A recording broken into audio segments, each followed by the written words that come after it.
Hello and welcome to a very special edition of Frankly Speaking, and once again we have on the hot seat the Union Education Minister Mr. Dharmendra Pradhan. Dharmendra Pradhan जी नमस्कार। और आप बहुत कम नज़र आते हैं, उत्तर प्रदेश के आप in charge थे, हम तब से आपसे इंटरव्यू मांग रहे हैं। ये इतना संकोच क्यों है इंटरव्यू देने में? नहीं, उत्तर प्रदेश में जनता को हम कितना भी आभार प्रकट करें कम होगा।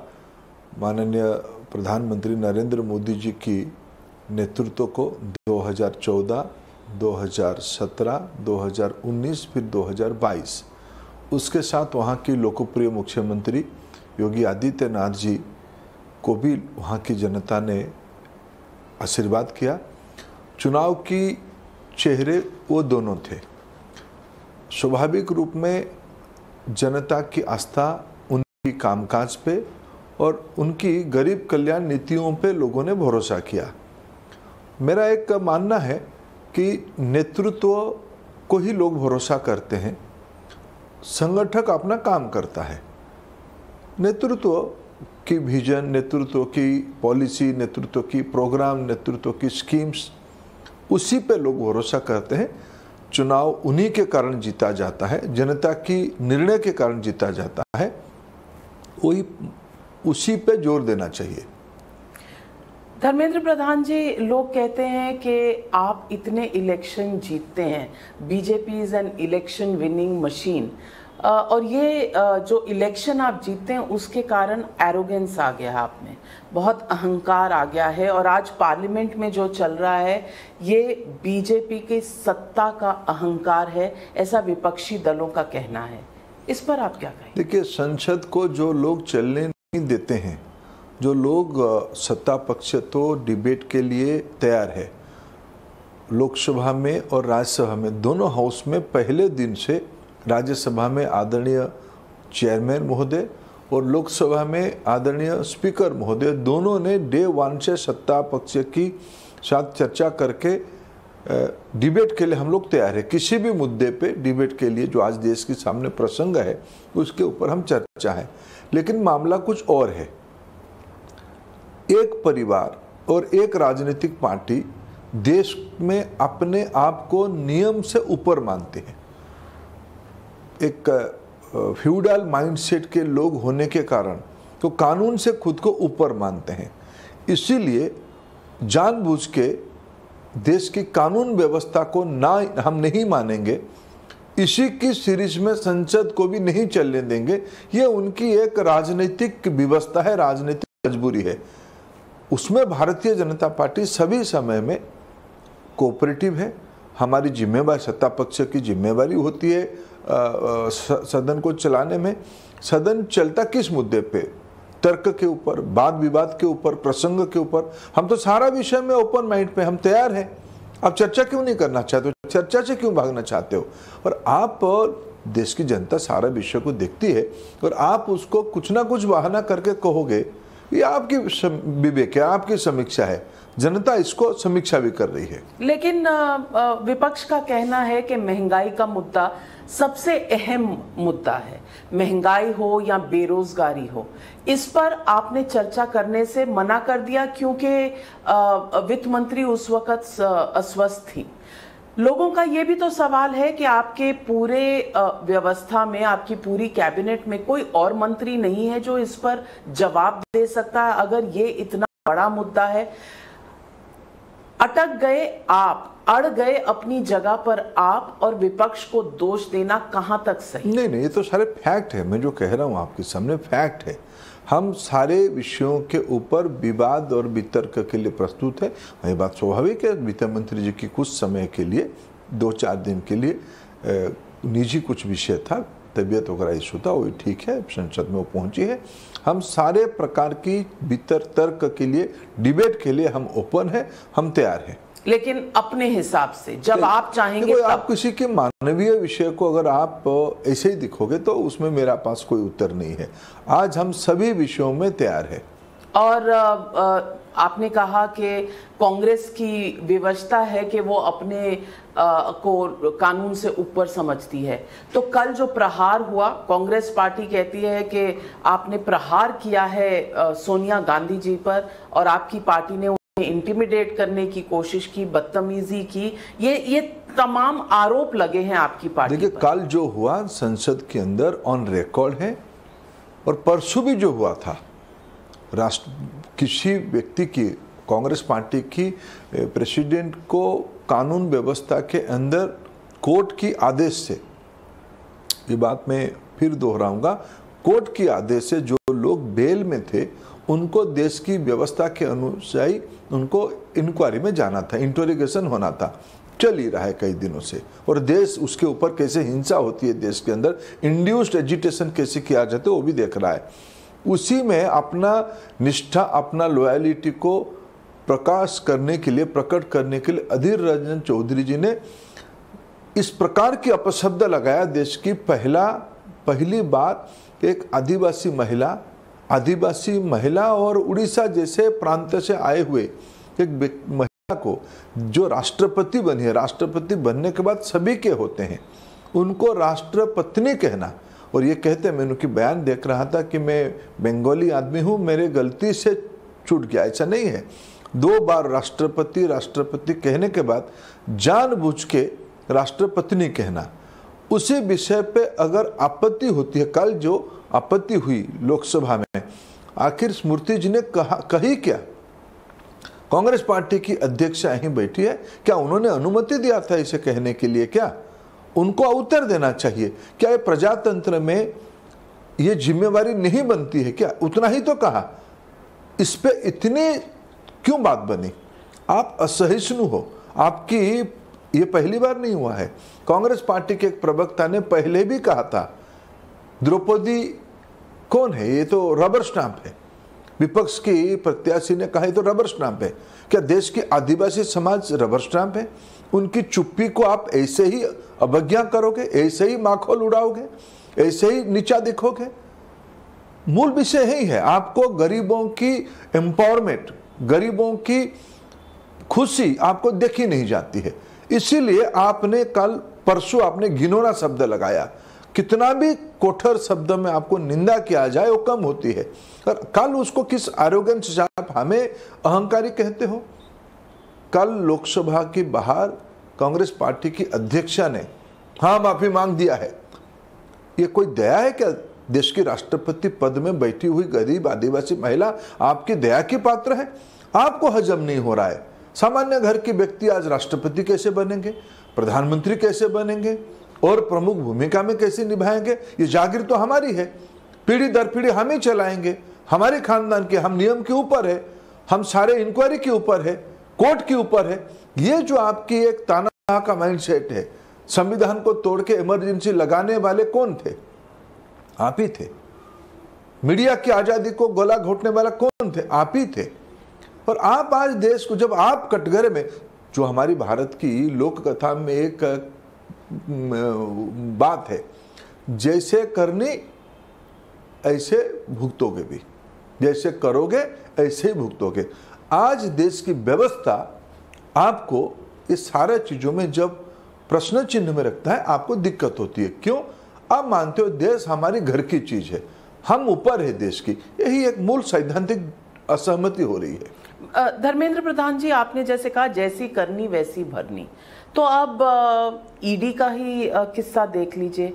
देश के सारे विपक्षी दलों और उनके नेताओं पर आपने इन्वेस्टिगेशन खोल रखी है। आपने यानी आपकी सरकार ने, कोर्ट ने, आपकी सरकार, कोर्ट ने। देखो बंगाल में अभी देखो, आप और हम दोनों पूर्व भारत से जुड़े हुए हैं, आप ज्यादा जानते हो, आप उसी राज्य में भी काम भी किए हो, बचपन आपकी उस राज्य में भी। कभी आपने सुना था कि मंत्री की मित्रों के घरों में 1, 2, 3, 4 रोज एक एक जादू की पिटोरा जैसे घर की पता मिलती है, और किसी भी घर में 15-20 करोड़ से कम नहीं मिलता है। अभी तक तो 50 करोड़ की नकदी मिली है, सोना मिला है। घर कोई कहता है कि 15 घर है। कल बहुत मजबूरन वहाँ उनको मंत्रिमंडल से बर्खास्त करना पड़ा। वो केस हुआ कैसे? वहाँ की नौजवान, मैं 2 दिन पहले बंगाल था, वहाँ की नौजवान कोर्ट पे गए, योग्य प्रार्थी जो शिक्षक की टेट की परीक्षा दिए, परीक्षा की मेरिट लिस्ट को अपने मन से बदला गया, उसी के ऊपर वो कोर्ट गए, नौजवान कोर्ट गए। कोर्ट ने कहा इस पे इंक्वायरी होनी चाहिए, ये व्यवस्था रद्द होनी चाहिए। कोर्ट डायरेक्टेड इंक्वायरी के कारण आज ये सारे कारनामे आ रहे। हम कहाँ आते हैं? एक एक केस को भी उठा के देखो देश में, और ये लोग तो गए थे।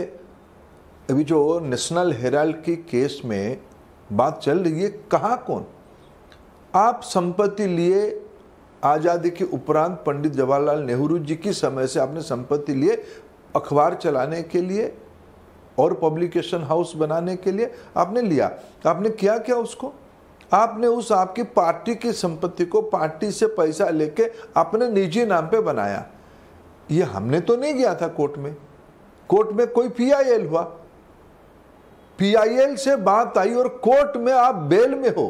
प्राइमा फेसी आपके ऊपर आपत्ति सिद्ध हुआ है, आपके पास प्रमाण नहीं है। आप पहले कहे कि मोतीलाल वोरा जी ने ही कर दिया। ये सारा विषय तो पब्लिक डोमेन में है ना। कोर्ट डायरेक्टेड इंक्वायरी के ऊपर ईडी और सीबीआई या ऐसे संस्था काम करते हैं, ये इसी केसों में पता चलता है। आप भी गए थे कोर्ट के पास कि भाई इसके अधिकार को सीमित करें, कोर्ट ने भी उसके ऊपर कह दिया है। देश में देखो ये सारा विषय, आइन सबके लिए समान है। कुछ लोगों को लगता है हम आइन कानून के ऊपर है, क्यों? ये हमारी जागीर है। नाभिका जी, यही देश में प्रजातंत्र की एक विपरीत मानसिकता है। लोकतंत्र में ऐसा नहीं सोचा जाता है। कुछ लोग इस देश को राजशाही मानते हैं, उन्हीं को दिक्कत होती है। राजशाही मानते हैं आप कह रहे हैं। मैं इस पर एक और पूछूंगी। नारदा स्कैम, शारदा स्कैम, ये तमाम स्कैम पहले भी खोले गए, क्या हुआ है आज तक? मैं आपको विनम्रता से कहूँ, खोले गए यानी आप जैसे कहते हो, पार्टी के राष्ट्रीय अध्यक्ष जेपी नड्डा जी ने पार्टी की हेडक्वार्टर इंचार्ज जी को कहा कि आप एक ऑर्डर निकाल दो, संगठन में इनको नियुक्ति दे दिया गया। ऐसे थोड़ी होती है। ये सारा विषय देश में इतने, हमारे देश में जुडिशियरी है, हमारे देश में पार्लियामेंट्री स्क्रूटनी है, हमारे देश में जनता की आवाज़ है, हमारे देश में चुनाव है। ये सारा विषय में हम कभी आइन को अपने तरीके से जाने देते तो आप कहते हो आप चुप हो जाते हो। हम आइन को अपने रास्ते में जाने देते हो, आप कहते हो कि आप ज़्यादा टाइट करते हो। हम कहाँ आते हैं? हम भी उस सारे आइन के, हम सारे स्क्रूटनी के अंदर गए हैं। आप ये मत भूलिए कि हमारी नेतृत्व को भी आप में गुजरात में गलत बातों पे मिथ्या अपप्रचार करते हुए एक मनगढ़ंत बातों पे आपने दशकों तक घेरा, उसी कोर्ट ने उसको क्लीन चिट दिया है। एक भी प्रमाण नहीं था, फिर भी आपने स्क्रूटनी किया हमको। हमने तो रास्ते पे नहीं उतरा। तो जैसी करनी वैसी भरनी, अब वो भर रहे हैं। देखो, जो षड्यंत्र करेगा, जो आइन को, जो कानून को अपने हाथ में अपने हितों के लिए मरोड़ेगा, तो उनको वो भी तो कानून के अंदर है। नेशनल हेराल्ड की विषय तो आप ही ने तो किया था। आपने तो टेट में बेईमानी आपने ही किया था। पर धर्मेंद्र प्रधान जी, सत्ता हमेशा तो नहीं रहती। अगर बीजेपी कल 2024 में, 2029 में कभी तो सत्ता से बाहर होगी, तो ये फिर आपके ऊपर होगा और ये फिर राजनीतिक तमाशा पूरी देश देखे। देखो, 74 में उस समय के नेतृत्व देश की संविधान को बदल दिया।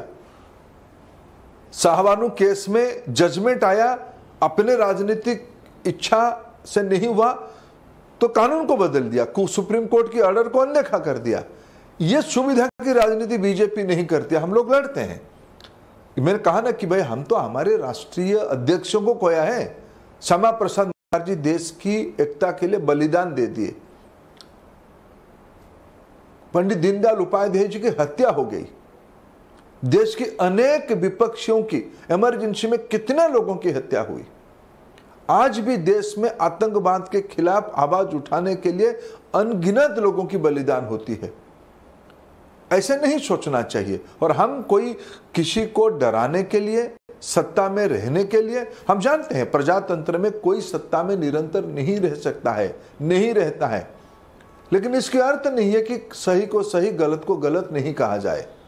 और देश में मैं बिल्कुल मेरे देश की संविधान पे, देश की कानून व्यवस्था पे, देश की जुडिशियरी पे, देश की एग्जीक्यूटिव फंक्शनिंग पे, आफ्टर ऑल देश की जनता पे पूरा भरोसा है। उसी पे छोड़ देना चाहिए, उसको स्वीकार करना चाहिए। कुछ लोगों को उसमें दिक्कत है, पर लोगों का यह भी कहना है कि बीजेपी के किसी नेता पर कभी कोई इन्वेस्टिगेशन नहीं होती, बल्कि बीजेपी एक ऐसी वॉशिंग मशीन है कि अगर कोई दूसरी पार्टी छोड़कर बीजेपी में आ जाए, और ऐसा बहुत होने लगा है आजकल, आपके यहाँ जितने लोग आते हैं वो तमाम दूसरी पार्टियों से आते हैं। जब दूसरी पार्टियों में होते हैं, खराब होते हैं, आपके यहाँ आते हैं, पाक साफ सफेद हो जाते हैं, क्योंकि आपके पास एक वॉशिंग मशीन है। हिमंत बिस्वा शर्मा, मुकुल रॉय, ये तमाम, इनके ऊपर भी तो केस थे। आज तक शुभेंदु अधिकारी के ऊपर भी लोग सवाल उठाते हैं। मैं पूछना चाहती हूँ कि अगर कोई आपकी शरण में आ जाए तो आप उन्हें प्रोटेक्शन दोगे, तो ये भी तो एक माफिया राज ही हुआ। ऐसा नहीं, तो कानून के ऊपर कोई नहीं है, कानून के ऊपर कोई नहीं है। मैं उतना ही 2 शब्द कहूं, कानून के ऊपर कोई नहीं जा सकता है, ना हमारा मंशा है कानून को अपने हितों के लिए हम मरोड़े। तो बीजेपी का कोई भी कानून से खिलवाड़ नहीं कर रहा। हम कानून में और जो पहले कर रहे थे और फिर बीजेपी में आ जाए, वो सब पाक देखो, ये सारे के ऊपर मैंने कहा ना, इस देश में एक सुप्रीम कोर्ट है, देश में हाई कोर्ट्स हैं, देश में सेशंस कोर्ट्स हैं। ऐसा नहीं ना बिका जी, सारे तो पब्लिक डोमेन में है, लोगों के सामने है। सब समय में हम सभी कोर्ट्स को हमारी पक्ष में ओपिनियन देते, ऐसा नहीं है। हम जूझते हैं, हमसे कभी गलती होता है तो उसको हम कानूनी प्रक्रिया से जूझते हैं और हमको दंड को हम स्वीकार करते हैं, ऐसा नहीं है। पर आप सरकारें गिराते हैं, आप कभी महाराष्ट्र की सरकार गिराते हैं, आप कभी झारखंड में ज़्यादा एक्टिव हो जाते हैं, वहाँ की आपकी टारगेट है, यही विपक्ष का कहना है कि अब आपका टारगेट है झारखंड की सरकार गिराना। फिर लोग ये भी कहते हैं कि आप बंगाल की सरकार, जो पॉपुलरली इलेक्टेड सरकार है, उसको भी गिराना चाहते हैं। तो कहीं ना कहीं ये मंशा इन इन्वेस्टिगेशंस के थ्रू तो नहीं निकलती। देखिए, महाराष्ट्र के नाम लिया, महाराष्ट्र में किसने किसकी मैंडेट को चोरी किया था? क्या 2020 में 2020 में ही चुनाव हुआ, 19 में चुनाव हुआ, क्या शरद पवार जी को मैंडेट मिला था? क्या राहुल गांधी साहब को मैंडेट मिला था? महाराष्ट्र में मैंडेट मिला था प्रधानमंत्री नरेंद्र मोदी जी की कामकाज को, देवेंद्र फडणवीस की नेतृत्व को, शिवसेना, हमारी 7 गठबंधन में इतना ताकत था उद्धव ठाकरे साहब में, तो पहले जाके महायुति करते, बाद में क्यों किए? मैंडेट तो हमारा था, मेरे मैंडेट को चोरी किया गया था।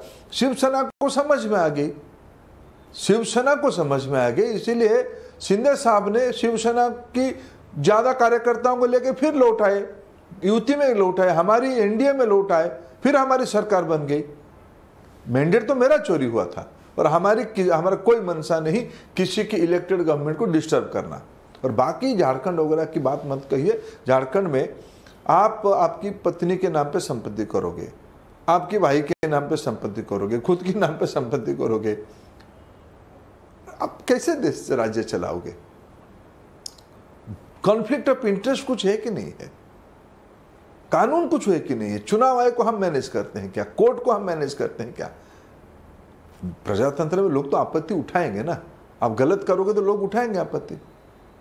तो ये सब कुछ ऑर्गेनिक लोगों की उठाए हुए मुद्दे हैं, बीजेपी बस कार्य। हमने क्या झारखंड में क्या मुख्यमंत्री जी की भाई के नाम पे तो पट्टा क्या रघुवर दास जी के समय में दे दिया गया था, तो उन्होंने दिया। तो झारखंड के सामान्य लोग, आम जनता बेवकूफ थोड़ी ना है, आपत्ति नहीं उठाएगा क्या? पर आपने सबके साथ फ्रंट खोला हुआ है। दिल्ली में अरविंद केजरीवाल, एक्साइज पॉलिसी, अरविंद केजरीवाल जी तो बाहर आके ये भी कहते हैं कि अब हमारे डेप्यूटी सीएम मनीष सिसोदिया को अरेस्ट किया जाएगा। क्यों ऐसा उनके मन में आती है? एक्साइज पॉलिसी में आपने दिन दहाड़े गलत काम किया है। अभी देखो, दिल्ली की व्यवस्था एक खोखला व्यवस्था है। अभी मैं शिक्षा विभाग के काम देखता हूँ, दिल्ली वाले कहते हैं कि हमारी शिक्षा बहुत बढ़िया चल रहा है, अभी अभी सीबीएसई की रिजल्ट आई है। दिल्ली में 3 प्रकार के स्कूल्स हैं।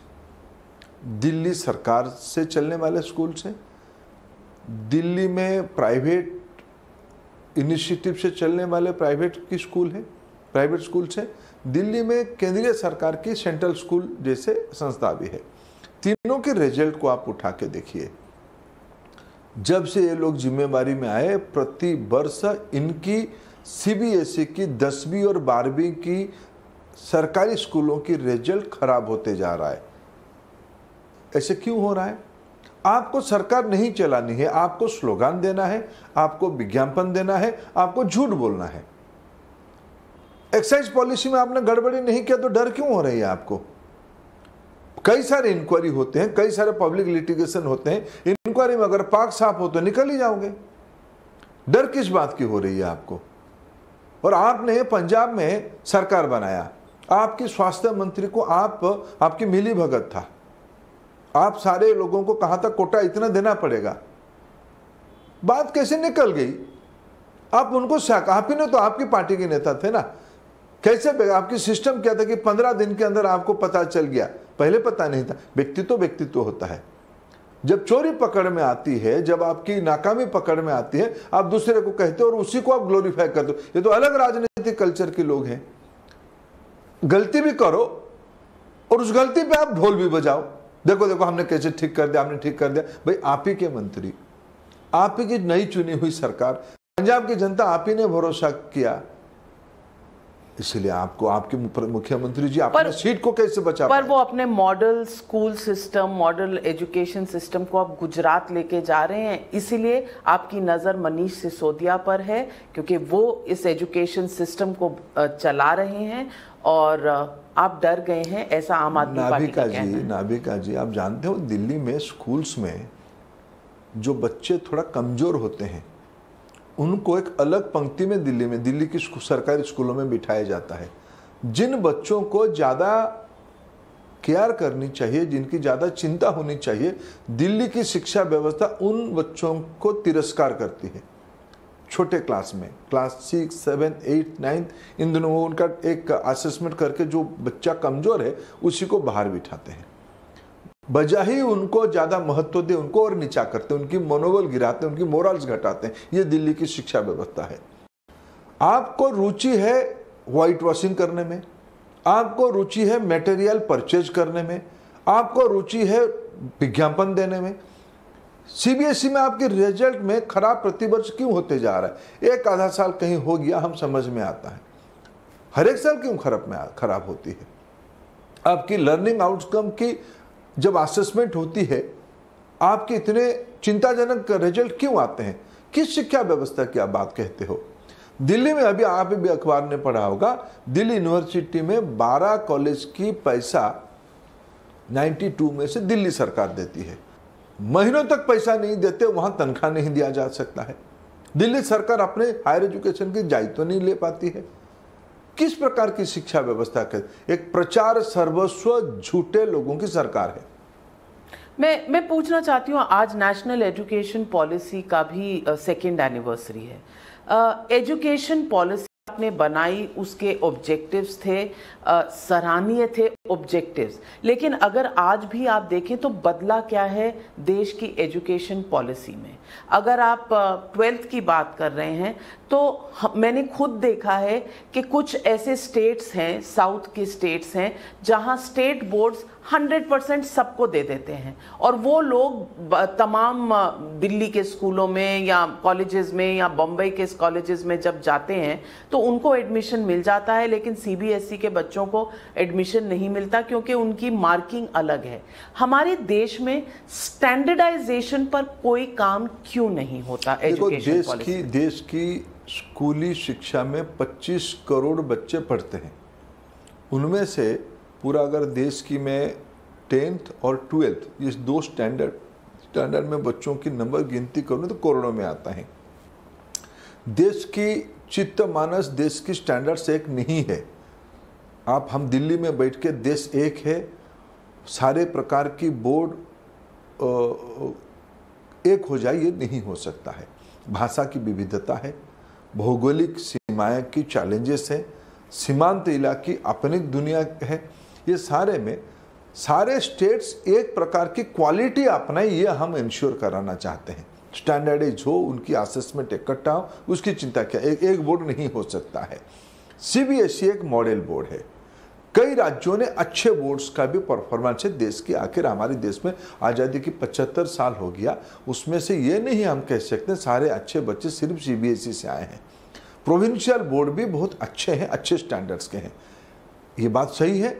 कुछ राज्यों ने इन दिनों में एक पॉपुलिस्ट रास्ता अपनाई है, लेकिन धीरे धीरे, इसीलिए इस बार हमने, जब आपने अच्छा आज प्रश्न पूछा कि आज 29 जुलाई 2020 में 24 साल के बाद राष्ट्रीय शिक्षा नीति बनी थी, आज उसकी दूसरी साल आज हम जन्मदिन मना रहे हैं। उसी अवसर में मैं इतना कहूं, देश, हमारी देश की पूंजी मटेरियल वेल्थ नहीं है, हमारी देश की मूल पूंजी है ज्ञान आधारित, हमारी ये पूंजी है।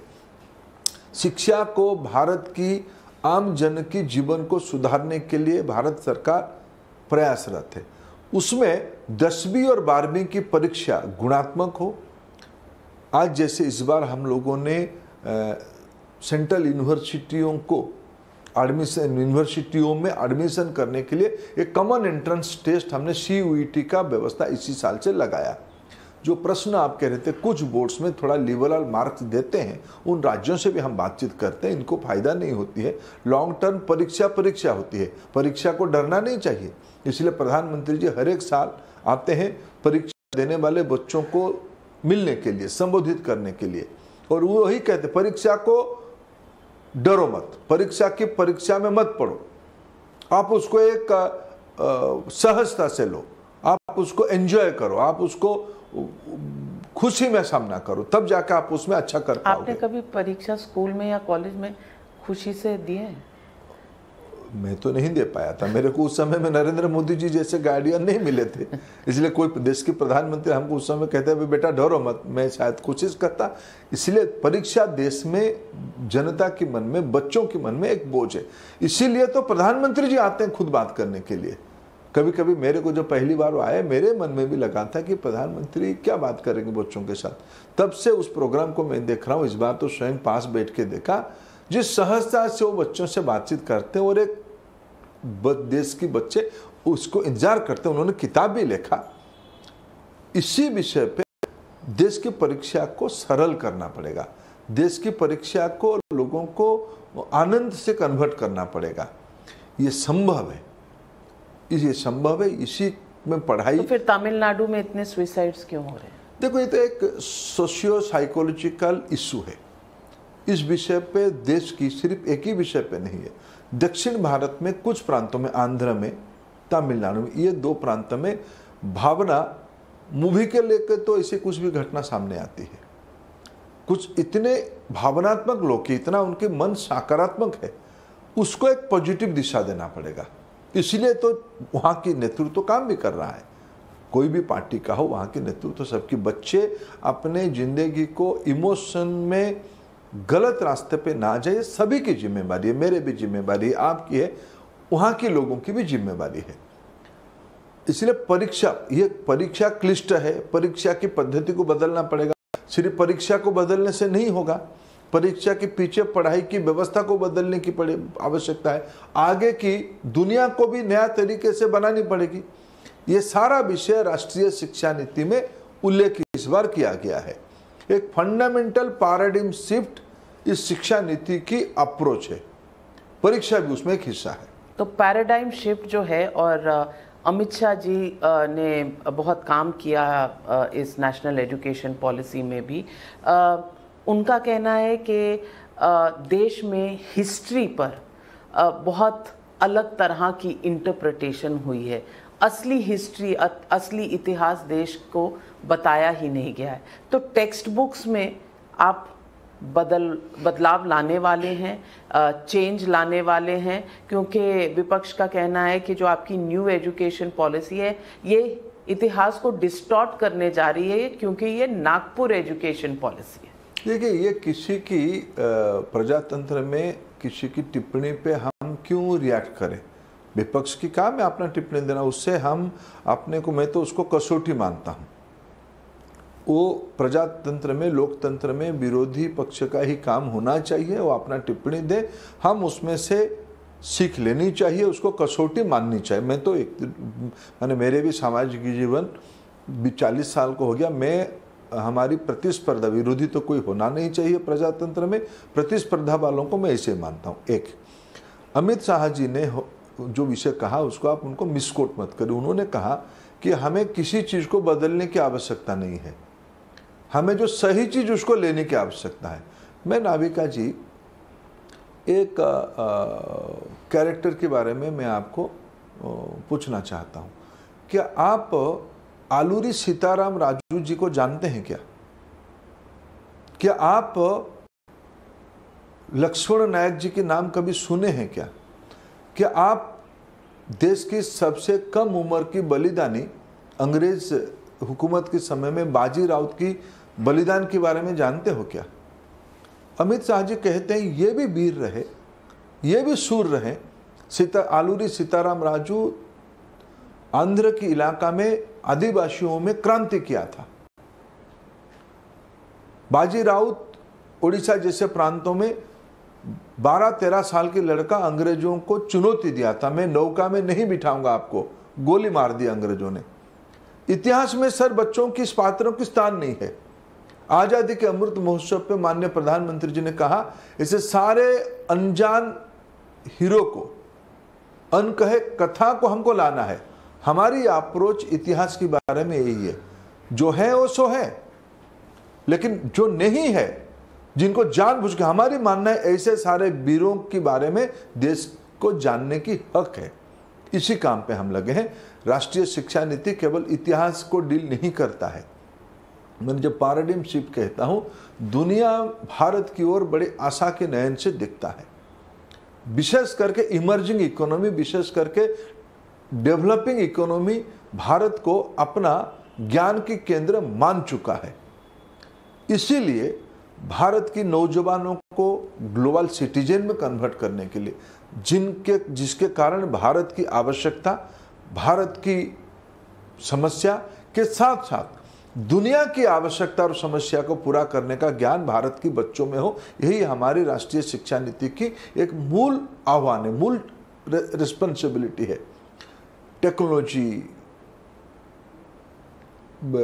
इंटरनेट, इनोवेशन, इसीलिए हमने कहा कि हमने आने वाले दिनों में सिर्फ जॉब सीकर नहीं, जॉब क्रिएटर बनाना है। इनोवेशन, एंटरप्रेन्योरशिप हमारी शिक्षा की प्रेरणा का विषय होनी चाहिए। उस दिशा में हमको ले जाना है, ना केवल इतिहास में चीज़ों को सीमित रखना, ऐसा नहीं। इस राष्ट्रीय शिक्षा नीति ने कहा भारत की भाषाओं को महत्व दिया जाएगा। प्रधानमंत्री जी ने कहा भारत की सभी भाषा राष्ट्रीय भाषा है, तब जाके भारत की ग्रोथ होगी। जिनको अंग्रेजी सीखना है उनमें कोई आपत्ति नहीं, वो सीखे। जिनको वैश्विक व्यवसाय में जाना है, इंटरनेशनल ट्रांजैक्शंस करना है, उनको इंग्लिश सीखना ही पड़ेगा। लेकिन जापान और जर्मन में जो मूल साइंटिफिक इनोवेशन हुई है, उनको कोई जरूर नहीं हो अंग्रेजी सीखेंगे। जो बच्चा जिस भाषा को सुनता है जन्म के उपरांत, जिस भाषा में वो पहला शब्द बोलता है, अगर उस भाषा में वो पढ़ता है और लिखता है, तब उसकी टोटल ग्रोथ होती है, उसकी सृजनशीलता की, उसकी क्रिएटिविटी की ऑप्टिमम आउटपुट निकलता है। यह राष्ट्रीय शिक्षा नीति के अंश है। इसीलिए हमने कहा कि हमारी तमिल भाषा भी राष्ट्रीय भाषा है, पंजाबी भाषा भी राष्ट्रीय भाषा है, बंगाली भाषा भी राष्ट्रीय भाषा है, उड़िया भी है, मराठी भी है, गुजराती भी है, हिंदी भी है, उर्दू भी है। ये सारे भाषा हमारी राष्ट्रीय भाषा है। लंबे समय तक इसको एक अंतर्विरोध की विषय बनाया गया था। राष्ट्रीय शिक्षा नीति ने इसी को कहा जाता है पैराडाइम शिफ्ट, इसी को बदलने के अप्रोच राष्ट्रीय शिक्षा नीति में कहा गया है। आपने बात की job seekers and job creators की, आप स्किल डेवलपमेंट मिनिस्टर भी हैं। स्किलिंग हो रही है, एजुकेशन हो रही है, लेकिन नौकरियां तो है नहीं, और नौकरियों के स्कैम हमारे सामने सब जगह खुल रहे हैं। अगर आप अग्निवीर की बात करते हैं तो देश में डेमोन्स्ट्रेशंस होते हैं। आप बिहार में प्रॉब्लम है नौकरियों की। बंगाल में आप देख रहे हैं टीचर्स किस तरह से लिए जा रहे हैं, और ये एजुकेशन और टीचर्स की भर्ती का जो स्कैम है वो सिर्फ बंगाल तक सीमित नहीं है, तमाम देश के कई राज्यों में ये है, और लोग नौकरियां ढूंढ रहे हैं, नौकरियां हैं नहीं उनके पास। मैं आपसे पूछना चाहती हूँ कि स्किल होते हुए भी नौकरी नहीं है, तो स्किल डेवलपमेंट पे जो एम्फोसिस था उसका क्या हो? देखिए, जब हम लोग औद्योगिक क्रांति इंडस्ट्रियल रिवोल्यूशन 4.0 में चल रहे हैं, उस समय में दुनिया में स्किल्स केवल नौजवानों की विषय नहीं रहा है।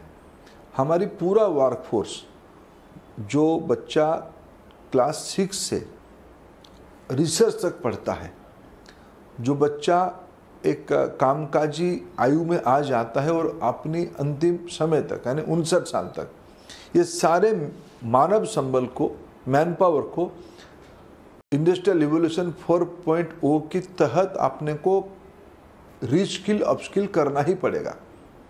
ये काम पे भारत सरकार नीति, emerging skills, future of the job, ये सारा विषय पे बहुत गंभीरता के साथ काम कर रही है।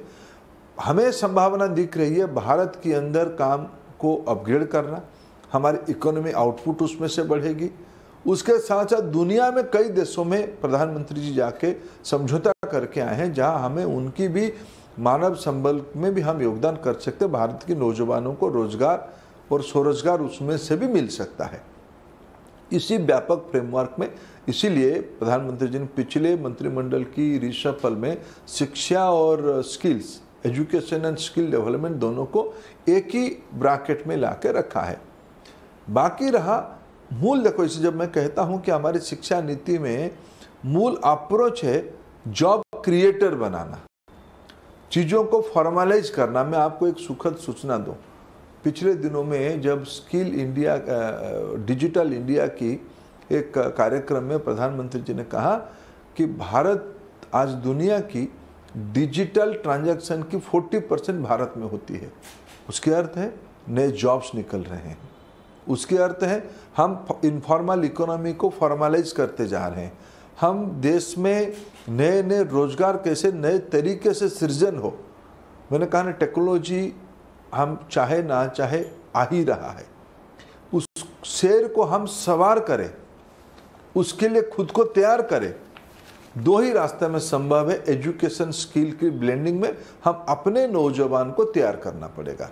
और इंटरनेट दुनिया को गांव बना चुका है। आज वर्क फ्रॉम होम हम सभी किए कि नहीं किए कोरोना के समय में। देश की इकोनॉमी तो ठप नहीं हुई, ऑफिस की न्यू डेफिनेशन आ गई, प्रोजेक्ट्स के नया तरीके बन गए। ये सारा विषय को हमें अडॉप्ट करते हुए, ये बात सही है भारत की जिम्मेवारी में हम लोग हैं, तो इसके सारे नीति निर्धारण हमारी भी जिम्मेवारी बनती है। राज्य सरकारों के साथ मिलकर इसमें व्यापक फ्रेमवर्क बनाना, हम काम पे लगे हैं। लेकिन ये भी आपके विरोधियों का, आपके क्रिटिक्स का कहना है कि 2 करोड़ जॉब्स पर ईयर का वादा था, तो अब तक 16 करोड़ जॉब्स होनी चाहिए थी, लेकिन कुछ लाखों में ही हुई है। देखो, आप जॉब की 2 डेफिनेशन है या 3 डेफिनेशन में कहूँ। इकोनॉमिक एम्पावरमेंट सरकारी नौकरी के थ्रू होती है, आप इसको ही जॉब मान जाते हो। इनफॉर्मल सेक्टर में, प्राइवेट सेक्टर में काम को हम जॉब माने या ना माने, जॉब है ही। जो सेल्फ एम्प्लॉयमेंट की ओर जा रहा है वो भी इकोनॉमिक एम्पावरमेंट है। पिछले बजट में नाबिका जी 7 लाख करोड़ की कैपिटल स्पेंडिंग सरकार ने प्रोजेक्ट्स में किया है। इसमें रोजगार सृजन हुआ कि नहीं हुआ, उसमें एंसिलरी इंडस्ट्री को काम मिला कि नहीं मिला, उसके कारण जॉब आई कि नहीं आई, ये सारा विषय को हमको इकट्ठा देखने की आवश्यकता है। तो यानी कि बेरोजगारी का मुद्दा इस देश में है ही नहीं। ना, ऐसा नहीं। मैं विनम्रता के साथ कहूं, देश की आकांक्षा बढ़ रही है, हमारी जिम्मेवारी बनती है उस आकांक्षा को पूरा करना। मैं एकदम सारा व्यवस्थित हो चुका है, अभी समस्या समाप्त हो गया ऐसे कहने वाला व्यक्ति हूं नहीं, लेकिन हमारी नियत, हमारी पहल, हमारी कार्य क्रियान्वयन की कैपेसिटी को आप समीक्षा करिए। आप कभी देश में प्रधानमंत्री स्तर पे ये हुआ था क्या, महीने में एक बार बैठ के प्रगति प्रकल्प को समीक्षा करना। इसमें होता क्या है, दशकों से बंद पड़ा रेलवे प्रोजेक्ट, रोड प्रोजेक्ट, अन्य अन्य फैक्ट्री, अन्य अन्य सिंचाई के प्रकल्प आज क्रियान्वयन हो रहा है। उसमें काम की अवसर बढ़ रहा है कि नहीं बढ़ रहा है? और BSNL जो लॉस मेकिंग है उसमें 1,40,000 करोड़ और पंप किया जाएगा टैक्स पेयर्स का पैसा, ये भी हो रहा है। जबकि BSNL ने बहुत सालों से कंपेटिटिव होना छोड़ दिया है। आप जानते हैं, आप अगर चले जाएं किसी भी राज्य में और छोटी जगह में तो आपको प्राइवेट ऑपरेटर्स के फ़ोन चलते हुए मिलेंगे, लेकिन BSNL का फ़ोन चलता हुआ नहीं मिलेगा, MTNL का फ़ोन चलता हुआ नहीं मिलेगा। इसमें good money after bad is being put, ये भी एक सवाल है। देखिए, कम से कम आप प्रधानमंत्री जी की नीति के बारे में आपको भरोसा इस बीच में हो ही गया होगा कि हमने कई प्रधानमंत्री जी कठोर निर्णय लेने के लिए उनकी परिचय है, उनमें वो नैतिक ताकत है, देश की जनता के हित के लिए कितना भी कठोर निर्णय ले सकते हैं। BSNL आज अपना भूमिका बदल रहा है।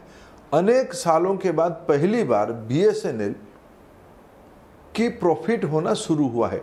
एक्यूमुलेट लोन और एक्यूमुलेटेड लॉस की बर्डन उनके ऊपर है। BSNL जैसे संस्था कुछ स्ट्रैटेजिक इलाका में कुछ सरकारी कंपनियों को रखने की आवश्यकता है। बॉर्डर इलाका है, दुरंत इलाका है, आप कहते हैं प्राइवेट सेक्टर वाले सब जगह पे हैं, फिर आपत्ति क्यों आती है? गांव में इंटरनेट नहीं है, जंगल इलाका में इंटरनेट नहीं है, बॉर्डर इलाका में हमारी इंटरनेट कौन पहुंचाएगा? सरकारी कंपनी की आवश्यकता है। इसलिए BSNL की प्रासंगिकता आज भी है। दूसरा सबसे बड़ा चीज़ है, देखो नाभिका जी, इस देश में जब औद्योगिक क्रांति पहली बार हुआ, दुनिया में हुआ, हम लोगों की समझ में नहीं, हम परातंत्र में थे। दूसरे में हम मजदूर बने, तीसरे औद्योगिक क्रांति में हम सुपरवाइजरी स्तर तक गए।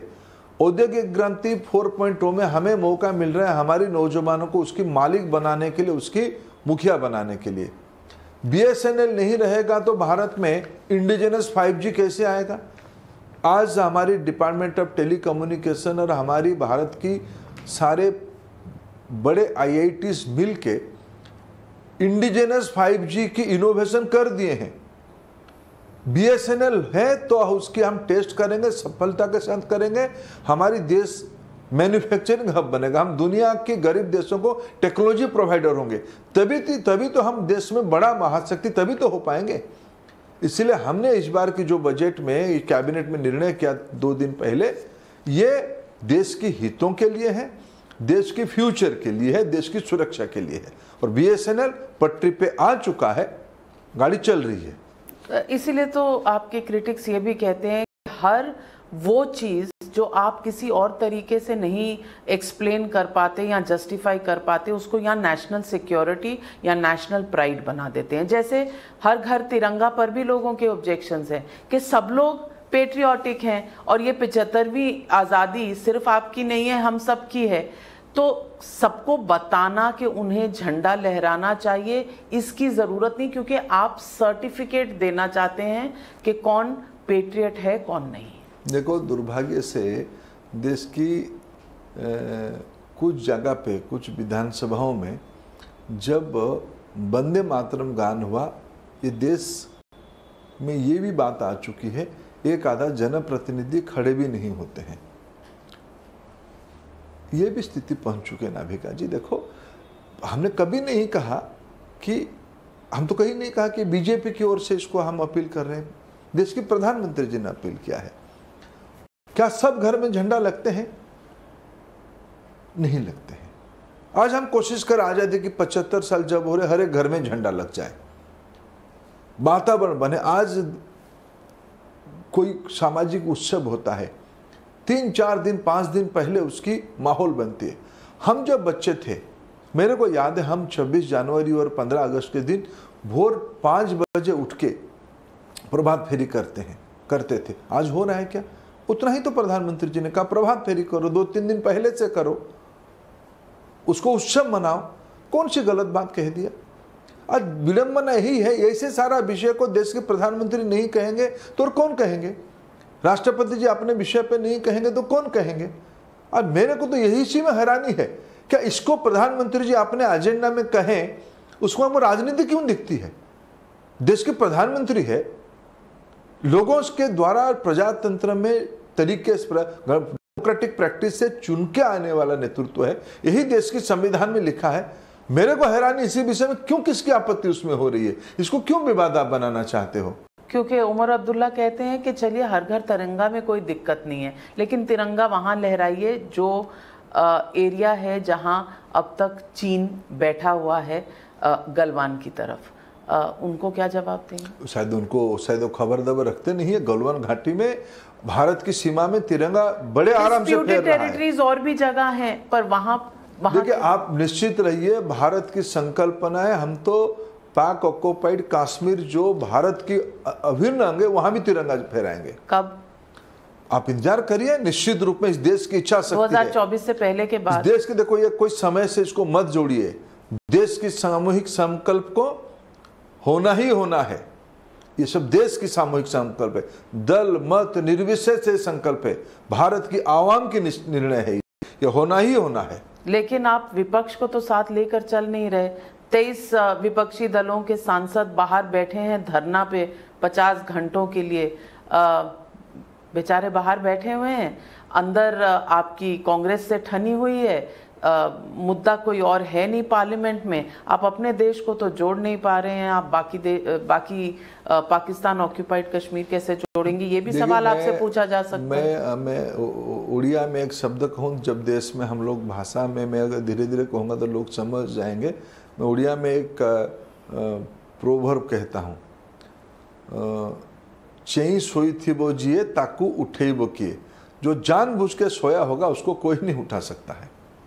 तो विपक्ष यहाँ जानबूझकर सोया। देखो, विपक्ष मत कहिए, विपक्ष की बाकी मित्र भी हमको मिलते हैं।